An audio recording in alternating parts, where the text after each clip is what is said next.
So I hope you can see what I am presenting from the desktop now. This is what I promised before the break. What is happening to this salutation, this way in which we in Sri Lanka have traditionally addressed our letters unquestioningly by starting off with dear. Okay? So this article is a little old, it's from 2011. So in 2011, the Wall Street Journal carried an article saying that the term dear is departing, it is dying. And it is very interesting to see the terms that are used in this article which are associated with death. Okay? Hey folks, here's a digital requiem for a dearly departed salutation. Okay? A requiem. What is a requiem? Does anyone know? A requiem is a service, usually a religious service that you have to remember or to commemorate a person who has died. Okay? So and so died, we will have a requiem mass for him or her on this day. So this is a digital requiem, okay, an online memorial for a salutation that has now dearly departed, that has died. That salutation is dear. So writers of emails and texts find a too tender greeting a comedy of manners. This greeting called dear, they consider it too tender, a little too close. How can I call Father Ignacio Silva, who wrote a letter of complaint to me, dear Father Silva? That is the question that people who are not happy with dear are asking. They are saying, I don't know this person, I don't have a personal relationship with him. Dear is reserved for something a little more intimate, a little more close. Why should I call him dear? I will call, if I am writing to my mother, I might call her dear mother. But why should I call this man or this woman dear? Okay, so let us look at how this article goes. Douglas, can you read please? When Abraham Lincoln, start there.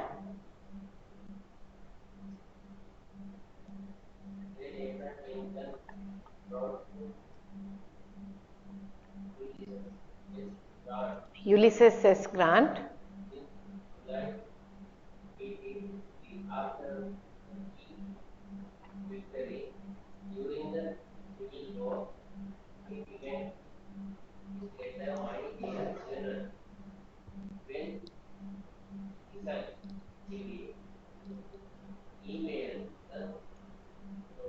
Throng of reporters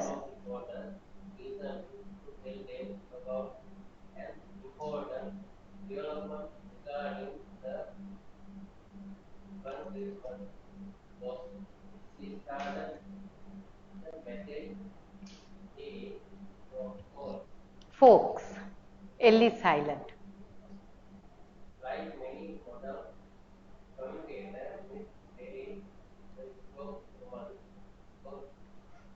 Republican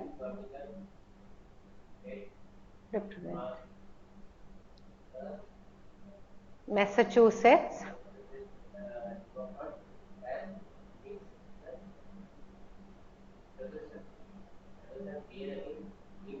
okay, in her emails, thank you. So in 1863, when Abraham Lincoln wrote to Ulysses S. Grant, who was a very famous and very highly decorated general in the Civil War, he wrote to Ulysses Grant saying, my dear general. So those days it was the correct thing, the formal appropriate salutation to write dear or even my dear when you are writing a business letter.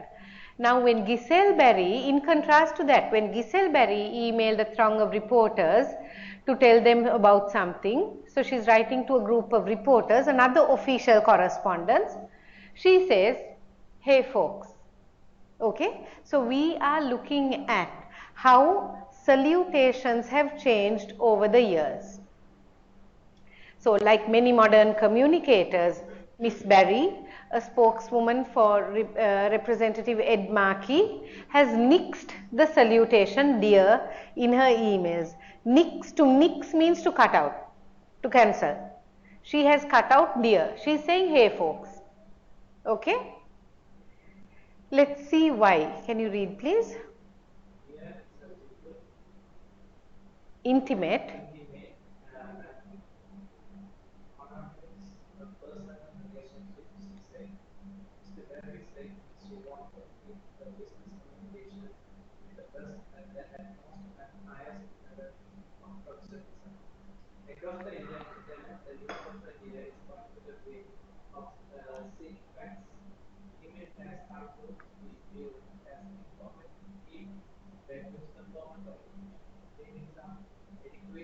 Etiquette.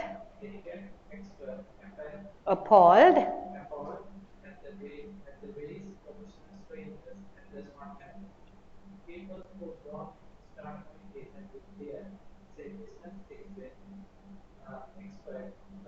Lydia.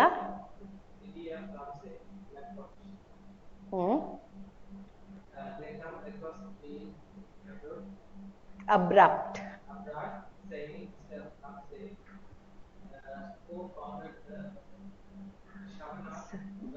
Georgia. Hmm.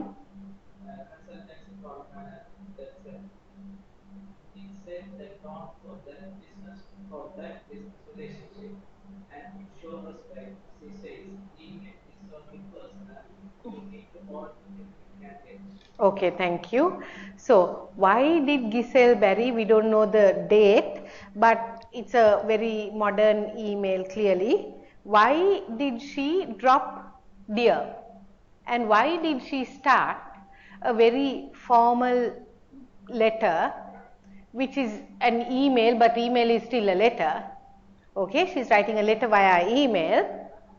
And why did she then put "hey folks"? You know what folks are? Folks are people. Hey guys. That kind of very informal opening. She says, "dear" is a bit too intimate. You know what intimate is? Close, personal. Okay, an intimate relationship is a very close relationship, the kind of relationship you have with a spouse or a parent or a child. So she says "dear" is a bit too intimate and connotes, meaning it suggests, a personal relationship. So she is uncomfortable. Okay, she says, "I don't have to write "dear" to this person I don't know." Miss Berry said she wants to keep her business communications with the press at the utmost and highest level of professionalism. So for her, to be professional means I don't try to be your dear, you don't try to be my dear. Okay? Across the internet, the use of "dear" is going the way of sealing wax. I think that is funny. You know what sealing wax is? Hmm? Those days when you had letters and when you didn't want people to open them, or when you will know from exam papers, okay, you tie it up like that, and where that knot is, you put the sealing wax. Okay, they bring the wax and then they have a candle and then they burn the wax and then you put it like that. Have you seen that? Okay, now in which office do you use sealing wax? No? Ballot paper does. The ballots do, no? Yes, yes, that election, all the election documents. I think that might only be in South Asia. I don't know any other place. But you're absolutely right. The ballot box uses the sealing wax, all the ballots coming out and being transported. Okay. So, now for exams, do you know what we do? Exactly. You um, close it and then you sign on the flap, and then you have this confidential seal pulled across. So if that seal is tampered with, you know it has been opened. We don't use sealing wax anymore. Okay, so this is really funny because it says the use of deer is going where sealing wax went, that is into the museum. Okay, nobody is writing deer anymore. It's like sealing wax. Maybe we still use sealing wax in our election papers. Maybe that's why we still use deer. This I'm telling you this just to show you what the modern trends are. Remember last week I did CV writing? Okay, and I showed you what the modern way of writing a CV is. The same way I am showing you this, but it is up to you. I am not recommending that you remove dear. In your official correspondence, if you don't call someone dear, it might be rude or offensive. Okay, still in Sri Lanka people expect to be called dear. But now according to this lady, dear suggests a personal relationship and I don't want to use it. I want to keep my relationships with my official people professional. Okay, so dear is going the way of sealing wax. Email has come to be viewed as informal even when used as formal communication, leaving some etiquette experts appalled at the ways professional strangers address one another. So people like Miss Giselle Berry can have a problem with dear, but there are etiquette experts. What is etiquette? Next I'm talking about etiquette here.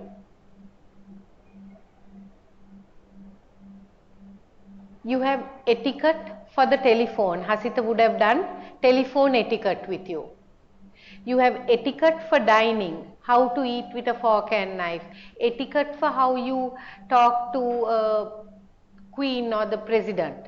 You have an etiquette for business conduct, how you conduct yourself at a meeting. Etiquette is a set of behaviors, I don't want to say rules and regulations, but a set of expected behaviors for specific social contexts. Okay, it can be official context. Like if you go to a meeting, nowadays it is just etiquette to put your phone on silent. If you are going to be talking on your phone and the ringtone is very loud, that's not good etiquette. Not only in official context, also in social context. You know, if you go for a funeral and you start making loud jokes and talking very loudly and things like that, that is also not acceptable. So these are not rules and regulations, but these are expected behaviors that society has created for better relationships. Of course, etiquette varies from place to place. Okay? But etiquette experts don't know, written etiquette experts like this lady what is the name? This Lydia Ramsey. Lydia Ramsey, people like her, business etiquette experts, they are very unhappy with the removal of dear. Okay? So they say that people who don't start communications with dear lack polish. What is polish? They don't have polish. Are we talking about shoe polish? Polish is refinement, sophistication. Okay? Yes, shine. Literally, when you polish something, you give it a shine. So socially, when you talk properly, when you write your letters properly, when you dress properly, you get, in a way, a shine, a social shine, which is called sophistication or, you know, refinement. So if you don't use dear, according to this etiquette expert, you lack polish. You're not very, you know, you're not a polished person. They come across as being abrupt. What is abrupt?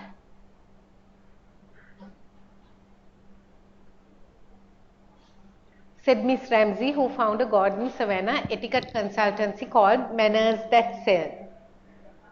Abrupt means short, rude.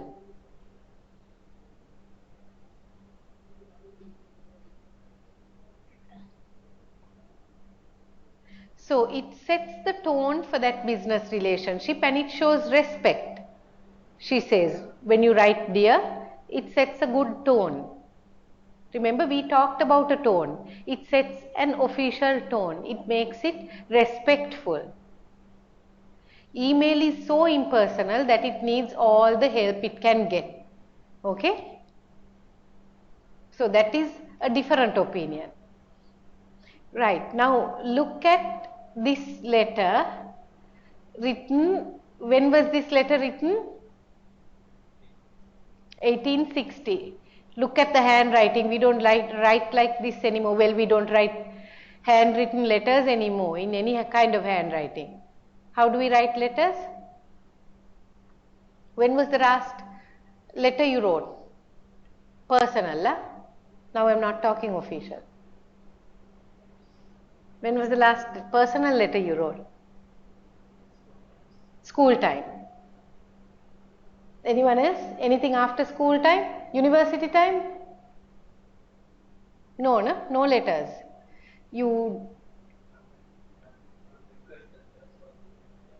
Yes, those are official. Still you have to write some official letters, not to the bank. Okay, we still write letters, except the difference is we don't handwrite them, we type them and sign. But nobody writes personal letters anymore. Some people actually collect cards. You know, that you write to your grandmother, that maybe you wrote to your girlfriend.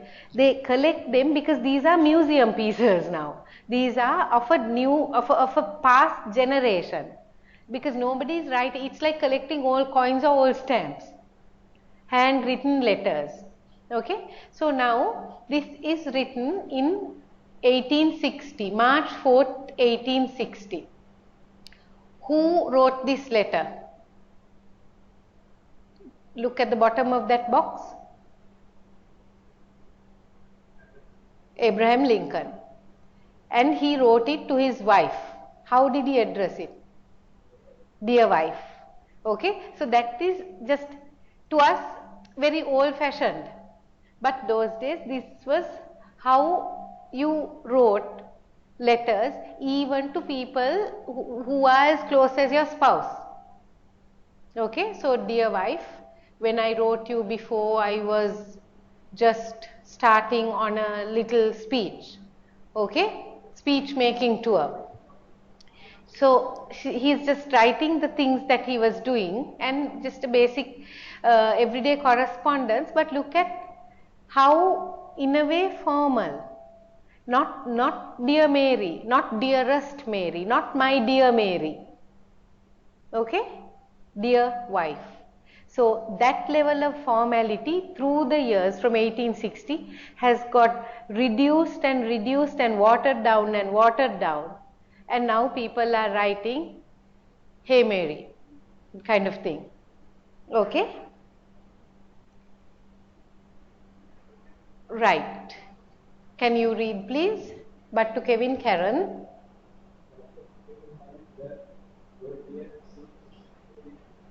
Girly.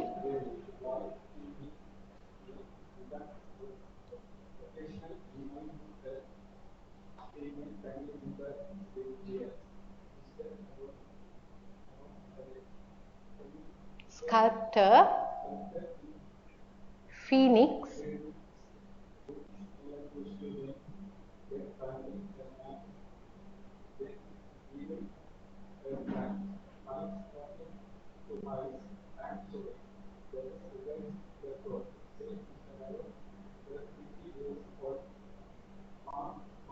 Former.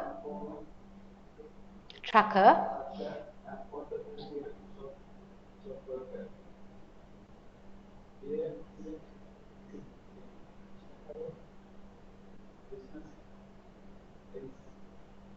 Lexicon.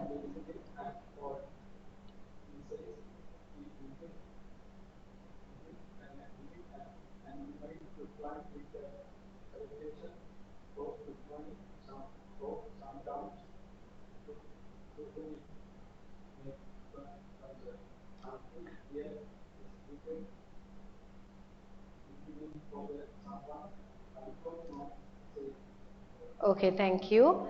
Now there is another aspect to this word dear. According to a man called Kevin Karen, The word dear seems girly. What is girly? What is girly? Too feminine. Okay, too much like girls. What you do with girls, how you talk to girls. Okay, which is a kind of sexist thing to say. While he may begin an occasional email to a female family member with dear, so if he's writing to his cousin Carol, maybe he'll write dear Carol. But he would never use it when writing to a man, even a client. Official or unofficial, he feels dear is too feminine, effeminate to use between guys. A guy to a guy, dear is, dear George and dear Mike and dear Suman and dear Saman and dear Sumanapala is off. Okay, to him. Guys talking to guys, I'm sorry, that's against the code. Okay, that's against the guy code. Boys don't talk to boys with a dear kind of language. Says Mr. Karan, a 50-year-old former trucker and auto repair shop worker. So, dear isn't in Mr. Karan's business lexicon at all, he says. What is a lexicon? It is an inventory of words. It is in your word list. So, dear is not in his business lexicon. Personally also he won't write dear unless it is to a close family relative who is a female. But officially also he won't write dear. He begins an email to a client with salutations, which is even more old-fashioned to me, or good morning, which is okay, or to whom it may concern, which is very formal. I feel dear is a little intimate for someone I don't know. The same argument as that woman at the beginning, Giselle Berry. Okay? It's too intimate, it's too close. I don't know you, you don't know me, I don't want to know you. I'm not going to call you my dear. Right. Can you read please at the back? One of the ladies at the back, please. Any one of the ladies at the back, please.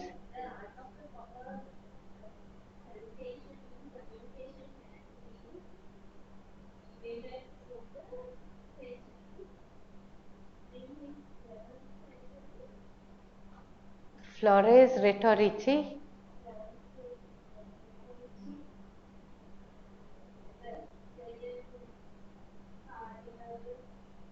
Alberic of Monte Cassino.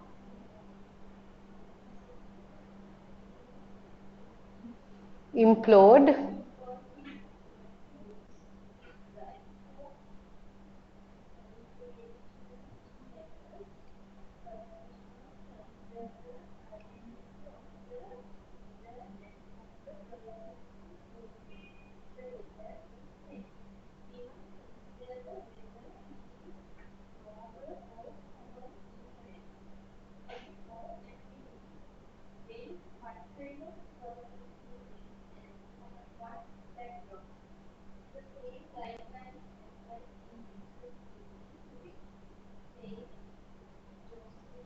Joyce.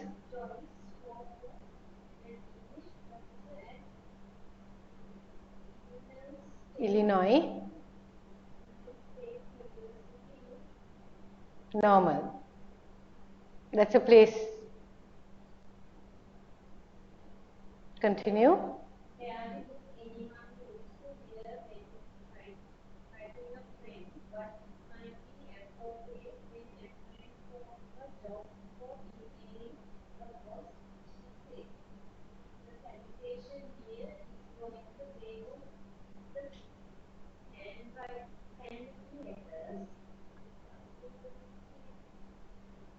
Dion Searcy. Digits. Lauren Good. Hmm.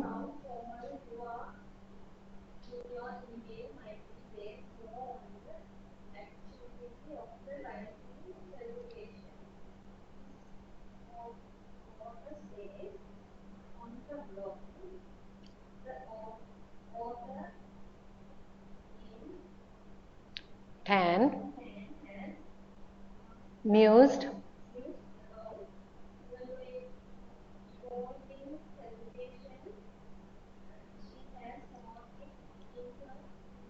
okay. So this very old document from Italy, 11th century document, Flores Rhetorici or Flowers of Rhetoric. In that, this cardinal has written a guideline for how to address people when you write. First, we must consider the identity of the sender, who you are, and of the person to whom the letter is sent, which we have also been talking about. We must consider whether that person is a noble person or a common person. Now those days that was very important, whether that person is a nobleman or a king or a prince versus us. Are we also noblemen, kings or princes? Or whether that person is a friend or an enemy, then what kind of person he is and of what background. Okay, 11th century guidelines. The same guidelines apply in business email today, says Joyce Walker, an English professor at Illinois State University. So, what this woman is recommending then is that we keep the same thing in mind, not whether the person is of noble or high rank, but basically who that person is in relation to who I am. Okay? Rarely would anyone use dear when writing a friend.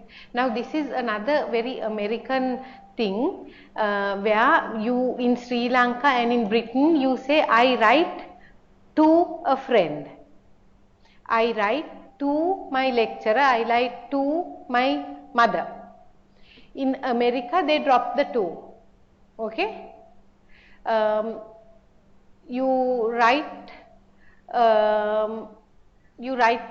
a friend, meaning you write to a friend. Okay? And that's one of the typical features of American English. Rarely would anyone use dear when writing a friend, but it might be appropriate when applying for a job or emailing a boss. So in America, basic bottom line as far as we are concerned today is that when writing to a friend, they don't write dear. And even, I mean, from my personal life, I used to be quite surprised because when I was doing my PhD, I had two supervisors. One is an older man and one is early 50s. The older man always wrote Dear Romola, and I wrote to both Dear X and Dear Y. And the young person always wrote Hi Romola. I was a little uncomfortable initially trying to get used to this hi, but and initially it was a formal relationship. I didn't know my supervisor and still he said hi. I think because we had an official relationship. I am not his dear. He is making it very clear. Okay? I am supervising you. I am your supervisor. So I am going to keep it official hi. At the end of 4.5 years, our relationship was a lot better. Okay, we had met, we had done things socially. He had come to Sri Lanka and to my house, all that. He still wrote hi. Because I think for them, hi in a way is also more intimate than dear. Okay, and still keeping the relationship at a fairly informal level also. Hi was much better than dear. So what this person is saying is that you don't use dear when writing to a friend, but when applying for a job or emailing a boss, okay, asking for a job, it might be appropriate. In Sri Lanka, I think it is still very appropriate when you write to someone officially, especially someone of a higher rank. Okay? Rarely would anyone use, the salutation dear is going the way of the handwritten letter. Earlier they said dear is going the same way as sealing wax. Now they are saying dear is going down the same road as the handwritten letter. Another museum piece. Okay? So this Dion Cersei and Lauren Good are talking about this phenomenon.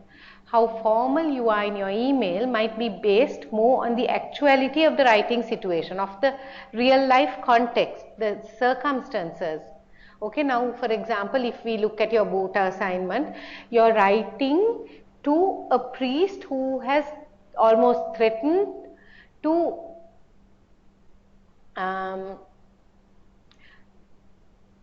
take to media action if you don't listen to him. So the actuality of the situation or the real life context is that you have to make sure this priest is kept happy. Otherwise, there are going to be negative consequences. So you have to take into consideration that, and the priest will expect that you write dear, because he is a priest, because he is a school principal, because he has a power to upset your relationship with your public, and therefore you have to write dear father. Okay. So on her blog, the author Amy Tan has mused. To muse is to think very deeply about the evolving salutations. Evolving means changing. Salutation she has noticed in her inbox. Okay, can you read please? Next lady at the back, is it Madhuka? I can't see, I really can't see because of the computer. Amalia.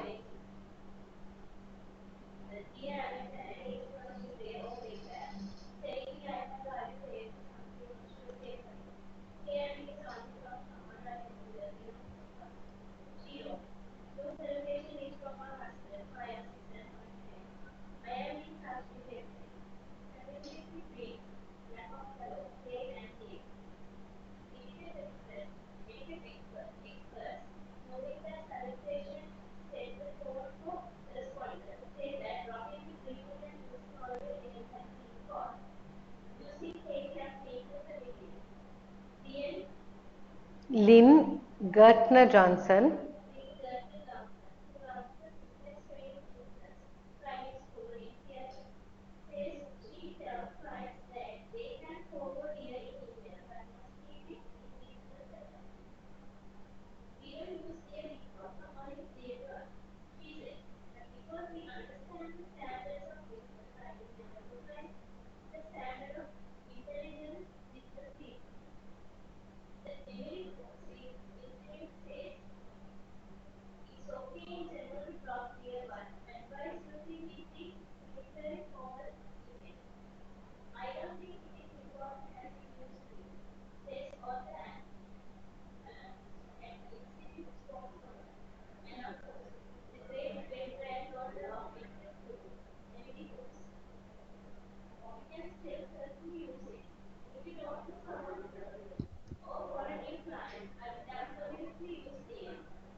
Okay, so Amy Tan is giving us a fairly accurate, I think, description of who calls you dear and who doesn't call you dear.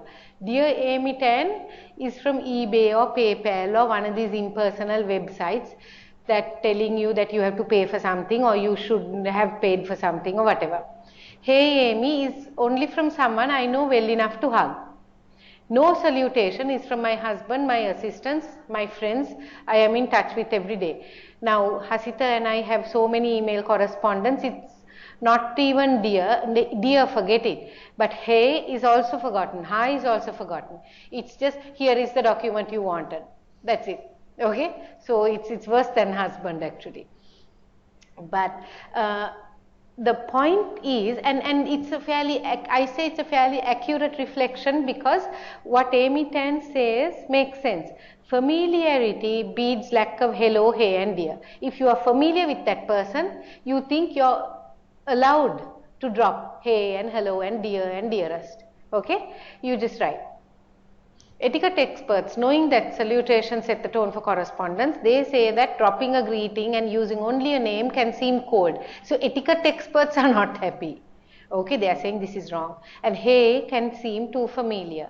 So this Lynn Gartner Johnson, who runs this whatever school, says that they can forego dear in email but must keep it in business letters. Okay, I think that is true for you. In business letters, you must keep the dear. We haven't evolved to that extent. We don't use dear because someone is dear to us. Now the other people say I'm not using dear because you are not dear to me. She says we are not using it because you are dear to me. But because we understand the standards of business writing and recognize the standards of intelligent business people. It is required, it's a standard, it is expected, in other words it is etiquette, and we are following. Okay, so the Emily Post Institute says it's okay to drop dear, but advises using it in particularly formal email. So in formal emails, use dear. Right, it goes on like that a little bit. I'm going to now going to jump to journal community, and then this person says, can you read please, Douglas? Dear sir or madam, here. Dear sir or madam, generally speaking, I would like to offer my sincere apologize for attempting to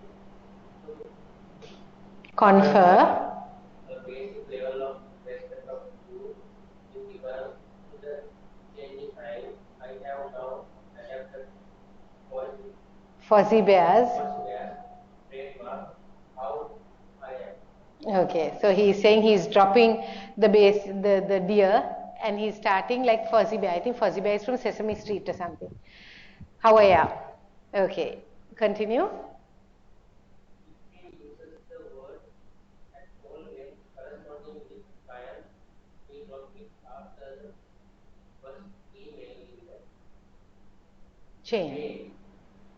It has to do with how fast we want to type and get it done, says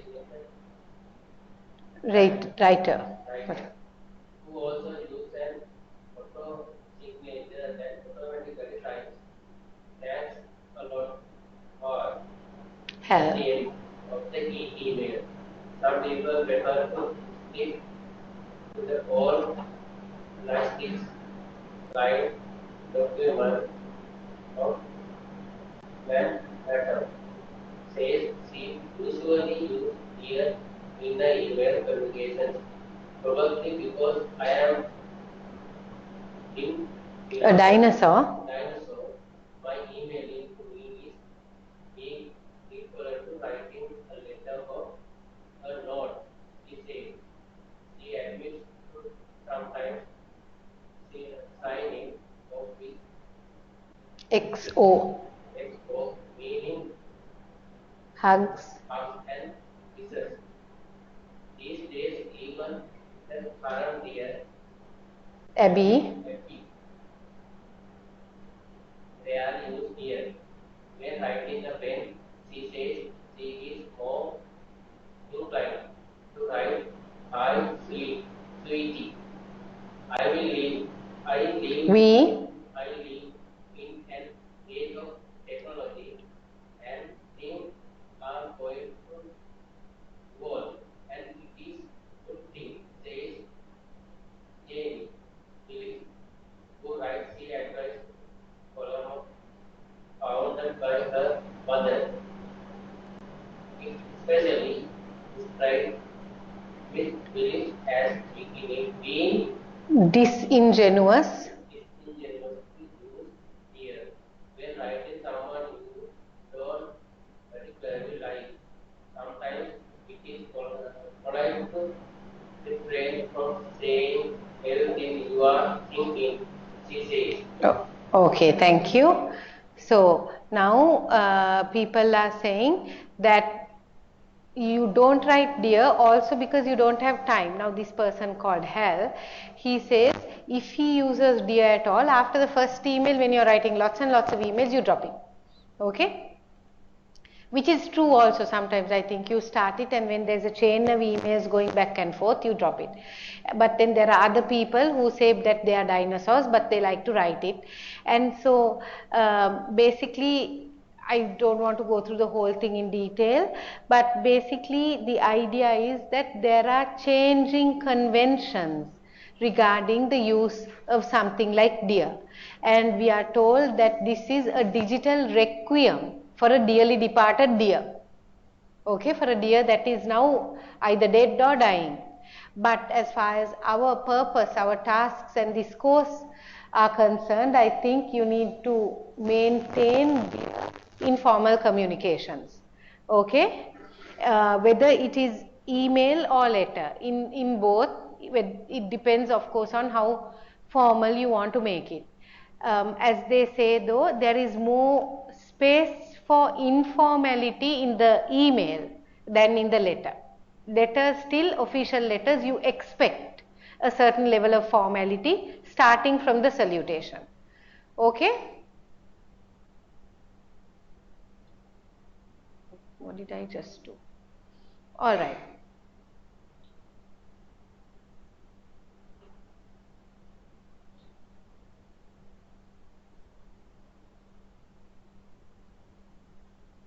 Okay. Now I'm thinking I may not have time, but we talked about etiquette, okay? And for the remaining part of this seminar, I would like to take you fairly quickly through Etiquette at Work, a guide to modern business manners for professionals. Right. Can you read, please?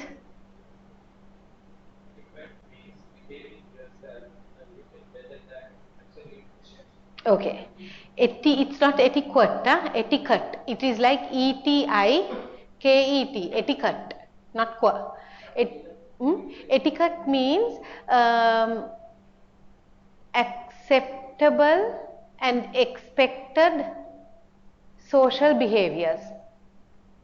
Okay? Like I just said, in formal and informal situations, there is an etiquette.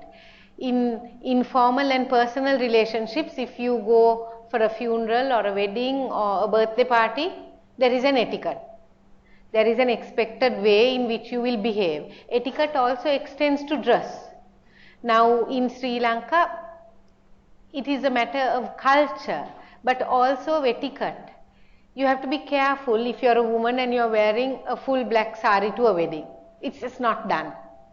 Okay, we think we have, because over the years culturally we have associated black with as the color of funerals. And also it is not etiquette sometimes to wear a dress that is very, very short for a wedding. People get offended. Okay, so dress also there is an etiquette, eating also there is an etiquette, speaking also there is an etiquette. In informal or social situations. In business or formal situations also, there is an etiquette. You don't just go and sit like that at a meeting. Okay, you don't go and everybody else is eating with a knife and fork and whatever, you don't go and sit and eat with your fingers. You don't go and talk very loudly and you dress properly. Okay, those are the things, and therefore, as this person says, it means behaving a little better than you normally do. Okay? Right. Making a good first impression. Can you read, please?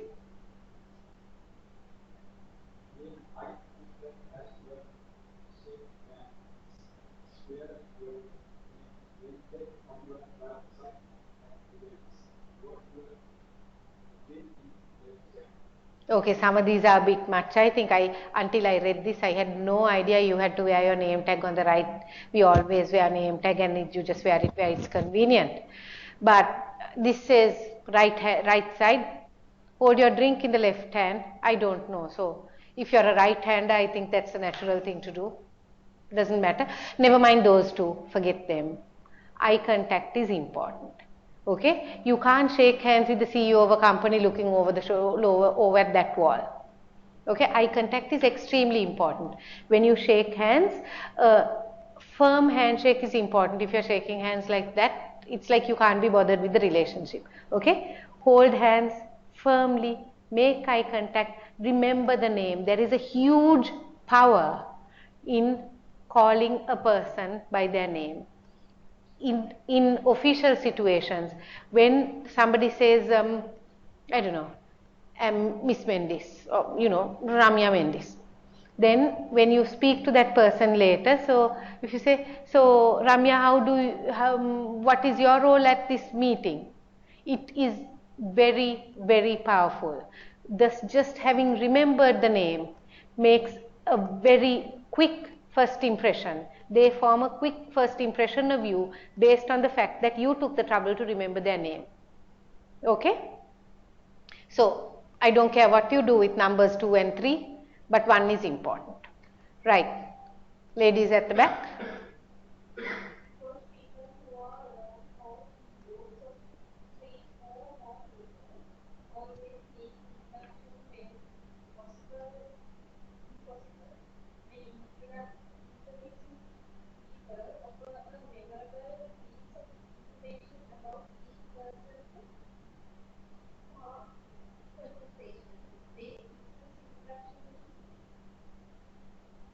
On hierarchy.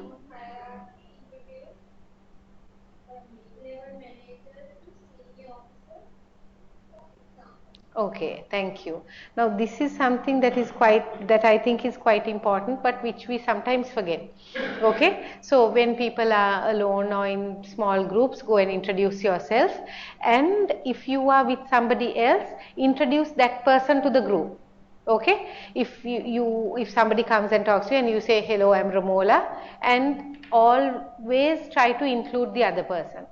This is my immediate manager, whoever. Okay, this is my team member, whoever. Make introductions when possible. When introducing people, offer a memorable piece of information about each person to spark conversation. If there is any point that you think might start off a conversation, use it. In Sri Lanka, we love to use the old school number. Okay, especially if you went to a so-called big school. So you went to Vishaka, so did Samanmali, and then everybody starts a conversation. Okay, so if there is any such thing that you have in common, you worked at Central Bank, Samanmali also worked there for 5 years. Then they have something to talk about. These are very small things, but they make that exchange a little more personal and a little more memorable. Base business introductions on hierarchy. Introduce a mid-level manager to a senior manager, for example. So when you are introducing this one to this one, be very careful of who is of the social of the seniority. If you are introducing a lecturer to the vice chancellor, you don't introduce the vice chancellor to the lecturer. Okay, you don't say this is Professor XYZ to this small man. Understand? You introduce the small man to the big man. Remember that. Okay? Or the small woman to the big woman. Right. Next, please.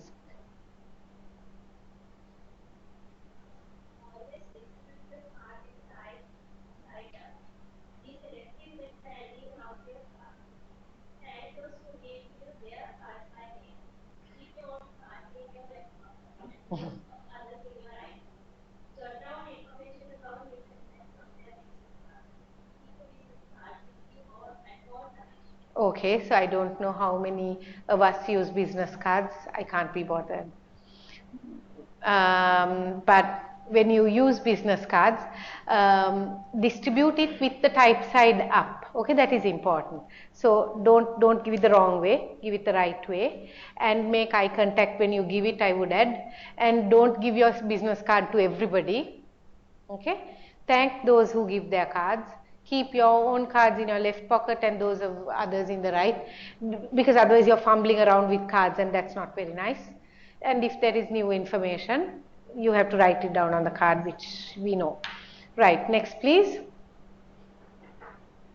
What is meant by office politics? Pay attention to political undercurrents, no stance or behavior. Be courteous and treat everyone equally. Take pride in your work. Be responsive to We all know what office politics are. There's always somebody who doesn't like somebody, somebody who wants to cut the throat of somebody. We all have our own unique ways of navigating office politics. But you have to pay attention to political undercurrents. You can't, it's after a while it becomes ignorant it doesn't serve your purpose if you are ignorant of political undercurrents, because then you find you're saying the wrong thing to the wrong person. Okay, but you must also know how to be professional amidst those undercurrents. Be courteous, treat everyone fairly, do your own work, be responsive. Right, next again, Naila. Sharing credit, remember you are part of a team. Always acknowledge the contributions of others. Never dismiss all responsibility for failure. And only promise what you can. Okay. Always when it's a very simple rule when you're working. Okay, if you have ever done anything with someone else in partnership or as part of a team, whenever possible, it's not always possible, but whenever possible, if you're sharing the credit, okay, say, oh, it was not me, it was all of us, or it was this person who did the most of the work. If if what is coming your way is blame, try and take it. Yeah, I'm sorry. Now this 5%, I completely take responsibility for it. Okay? Even, even when two people are doing the course, that's okay. It's my fault. Alright? But if you are saying that the course is good or whatever, then yeah, both of us, mostly Hasita. That makes sense. Okay? If what you're getting is praise, share it. If what you're getting is blame, try to take it.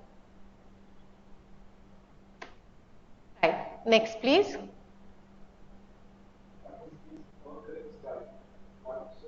Who? Your customer, knowing your customer.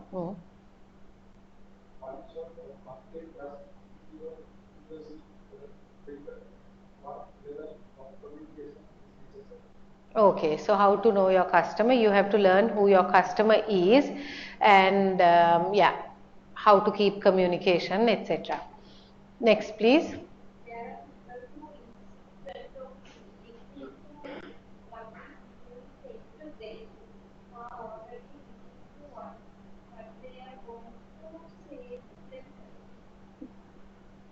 Listening is a very, very important skill in business communication. It is a very important skill in life, full stop. Okay?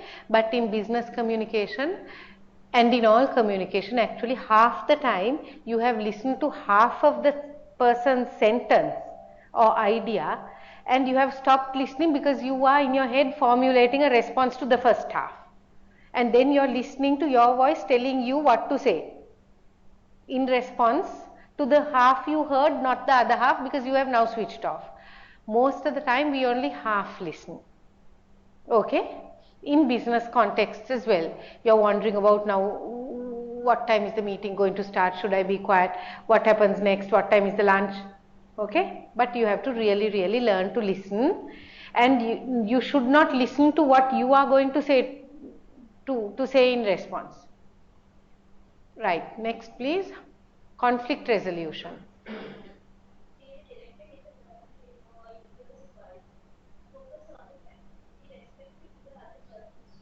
Okay.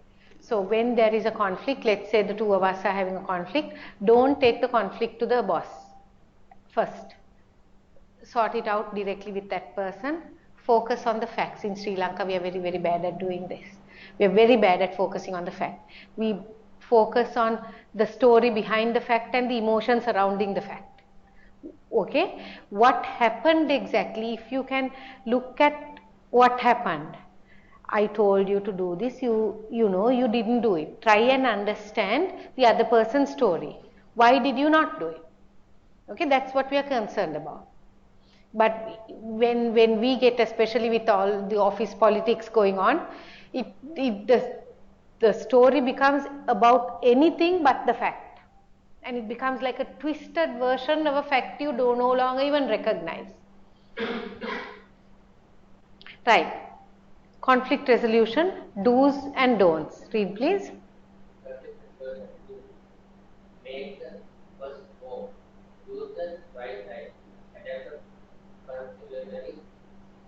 Stance. Take corrective action. Don't jump to conclusion. Don't show frustration. Don't point fingers. Don't point criticize. Don't take it personally. Okay, so make the first move, choose the right time, adopt a conciliatory stance. Remember, I use the word conciliatory, talking about the letter to that father in the Buddha assignment.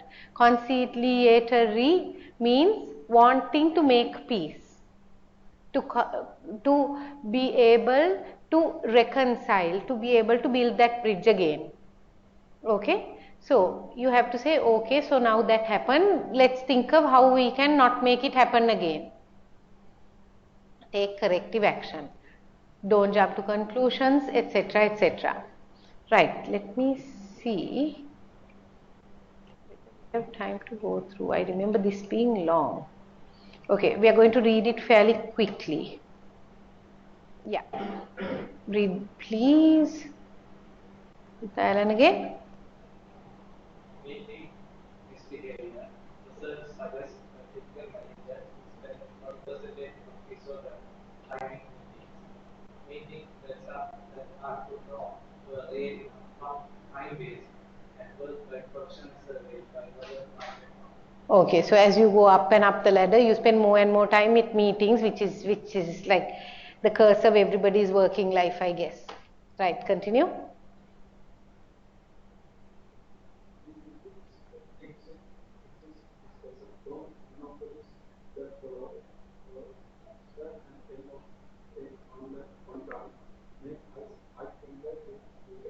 Okay, this is another area where Sri Lankan people, even academics, mostly academics, I think, at faculty meeting, just completely go off point. No? We specialize in it, in fact. So don't monopolize the flow. That means you, at a meeting, you get an opportunity to merely state your opinion and be quiet. But we don't do that. We monopolize the flow. That means we think that now that I have got the chance, I must lay it all out. That is not the point of being given an opportunity to speak at a meeting. Stick to the facts again. Okay? Don't have excessive discussion. Start and end on time. Make eye contact. Right. Next, please. You have to read the title also, otherwise it doesn't make sense. Tech etiquette.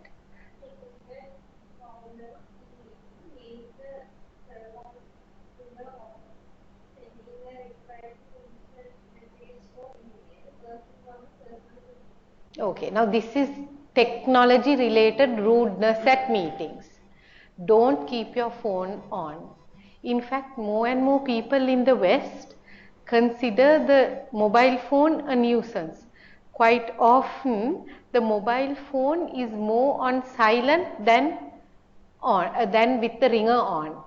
And what you do is that you wait till your meeting is over, or even until you go home and you respond to the missed calls or whatever.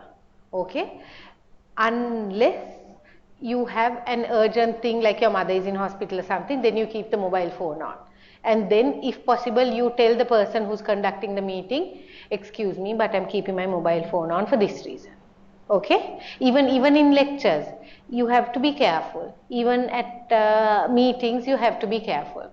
Okay, and don't work on personal computers like tabs while a meeting is going on. Right, next please. Yeah, sorry.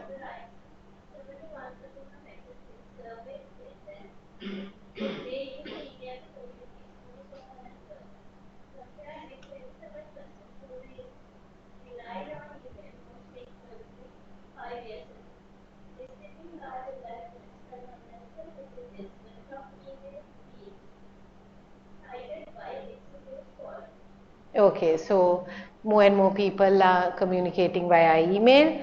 Don't send large attachments and unnecessary messages. It's a waste of people's email time. Right. Netiquette. Netiquette is net etiquette, internet etiquette. Okay, it's now being combined to be netiquette. Net etiquette. Yeah. Don't entertain when there's no need to. Questionable website. Don't over Overuse overuse emoticons.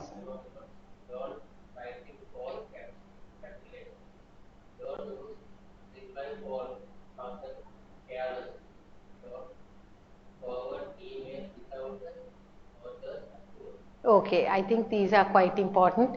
Don't waste people's time by sending chain letters or websites, questionable websites. Don't overuse emoticons, you know, all those little happy faces, and now you get emoticons that actually move and send hearts and all sorts of rubbish. Don't write in all capitals. Okay, writing an email or even a text message in all capitals, I told you when we did business correspondence, is the equivalent of shouting. It's like when we can talk like this, you're raising your voice. The same effect is created, I fully endorse this. The same effect is created when you write an email or a text message in full capitals. It's just completely in your face. You just take a step back, and it's rudeness in a very difficult to describe way. Don't use the reply all function carelessly. If you want to write to one person, just put reply. Don't forward an email without the author's approval. If I want to take your email and forward it to you, I have to get your approval before I send it to him. Okay? Right. Next, please. Who? Do? Yeah. Again, do pay attention to grammar and punctuation, those proper salutations, write specific subject line, respond to email in 24 hours, avoid anything you want to not say loud, and comply with your company email policy. Okay, so these things we have talked about when we wrote how to write emails. Grammar, punctuation, salutations I have talked a lot about. Write a subject line. Don't keep a subject line empty in an official email, please. Respond to an email within 24 hours, which I didn't do to the Aaron's email, which I completely neglected. Avoid anything you wouldn't say out loud. Okay, if you won't say it loud, don't write it. If your company has an email policy, stick to it. Right, mobile email etiquette. Don't check email when you are talking with someone immediately. Avoid attachments that communicate with sender. Do not use these devices. Paste sender in the body of your message. Keep it clear. Okay, so now people are doing emails on the mobile also now. Okay, so you don't have to stay at a desktop or a laptop to check your email. So if you know somebody is using email on mobile, don't use attachments. It's just a time consuming pain. So if it is possible, firstly keep it short, and if you can, put it in the body of the email rather than having to open another attachment. Okay, but don't check email when you're talking with someone. Don't check email, don't check Facebook, don't check text message, anything. Okay, it's just the rudest thing one can do. Okay, you're talking to me and I'm checking email. Right, next please.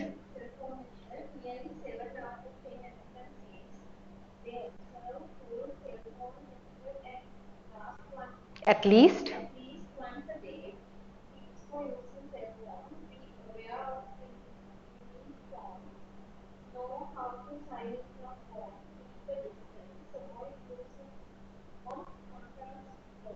Okay, so these are things you must do when you use a mobile phone.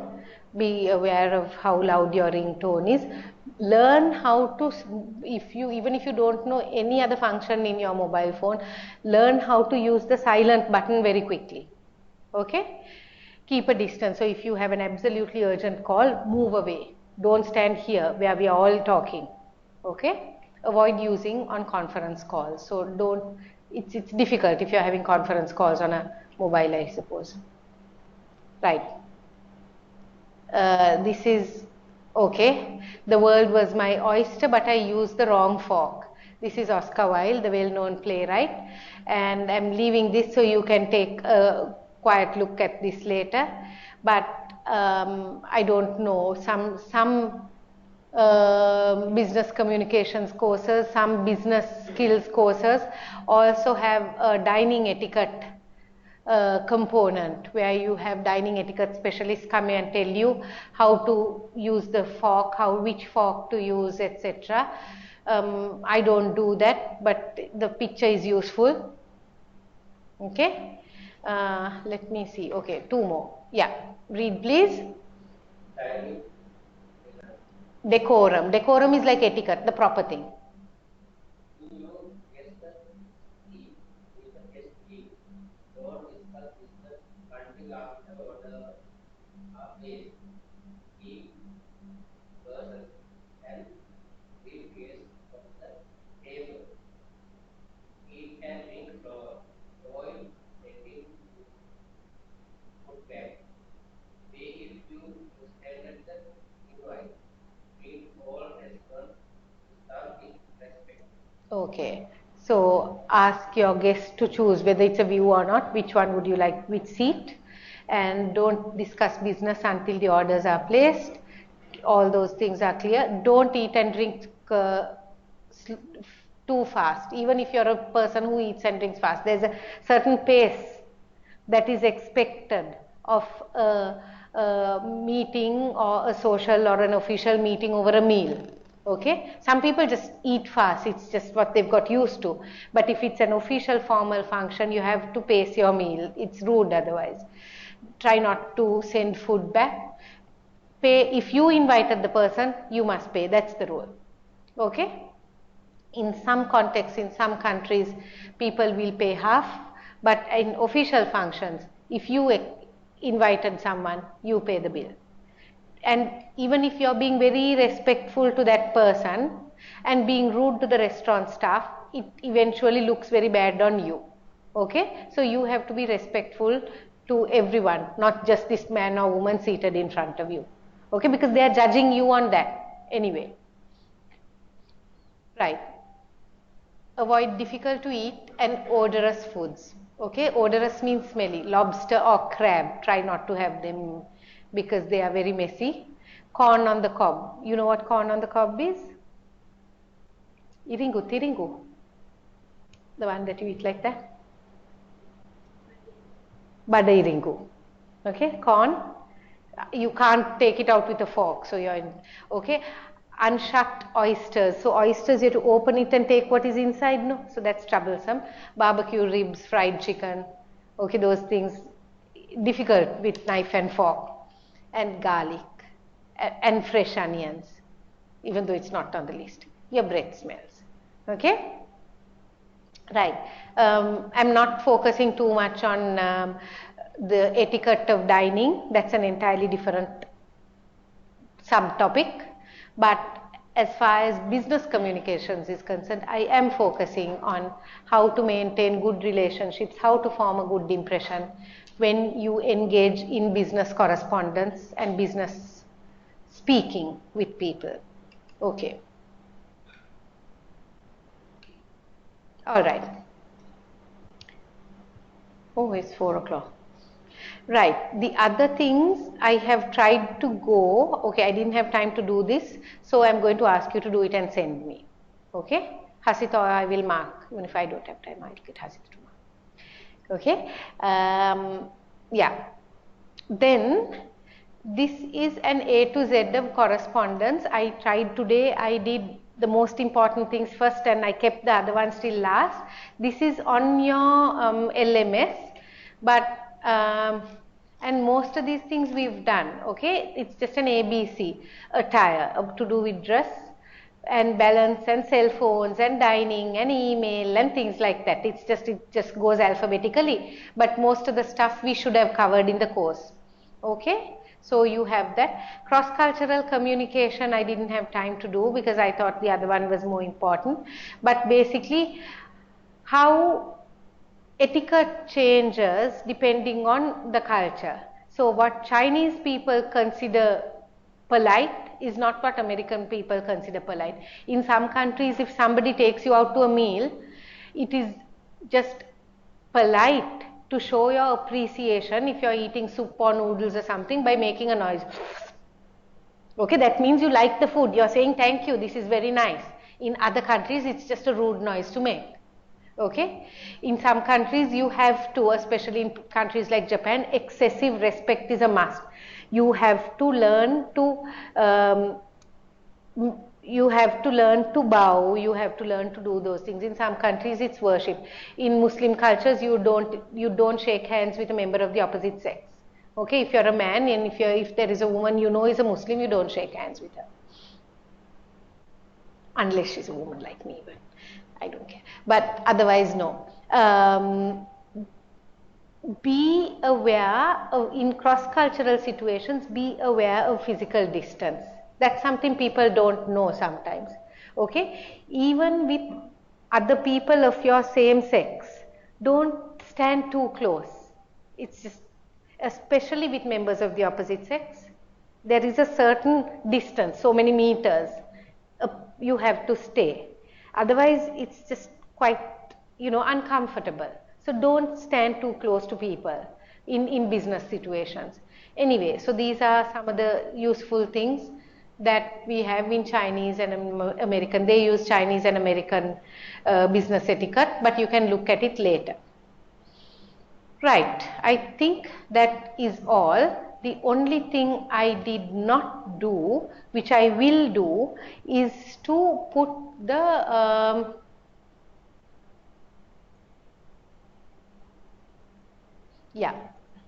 is to put the CV writing things on the LMS now before I leave. Okay? Yeah, anything else?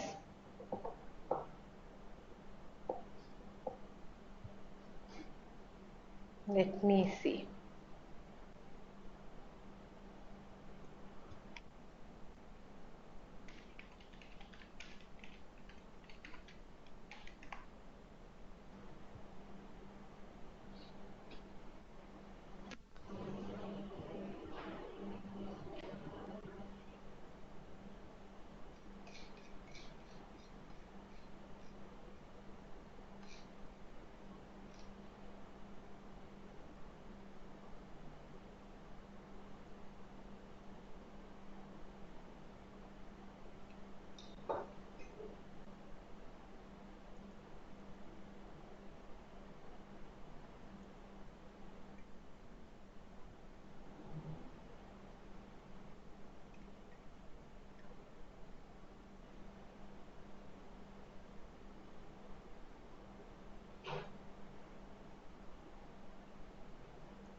Okay.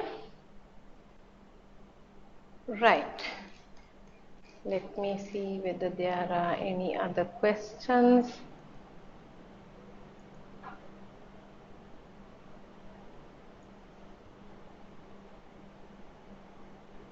Okay, there seem to be no other questions.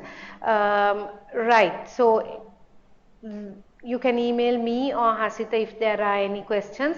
I invite you to write the answers to the question paper that we have provided, and we will see you after you finish your business skills paper when it is exam time.